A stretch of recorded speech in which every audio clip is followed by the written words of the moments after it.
یا الله دا دستار باندې د خیر او د برکت ذریعہ وګرځي او یا الله رب العزت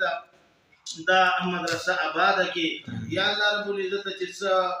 نیمګړتیا وي د کم شي الله د غیبونه اسباب برابر کی او یا الله رب العزت موږ د ټول د پاره د بخښنې او د بخښش ذریعہ وګرځي او یا الله رب العزت کم مشران راځي یا الله دا غو عمر کی برکت واچي او یا الله هغه مشران روغ جوړ صحیح سالم راوستل کی او خپل کورونو خپل زین خپل مقامات ته روغ جوړ بوتل کی یا الله رب العزت تاسو موږ ټول مرګرو کومرونو کی برکت واچي دې مدرسه کې چې الله څو قسمه خدمت کوي جاني کوي مالی کوي هر قسمه خدمت کوي کوم مدرسین دي الله د ټول کومرونو کی برکت واچي کوم ماشومان الله دې مدرسې نه فارغيږي دستار بندي کیږي الله د هغوی په عمرونو کې د هغوی د پلارانو په عمرونو کې الله خیر او برکت واچي موږ ټول رضا شي یا الله دا مشوره موږ ټول قبول کړي موږ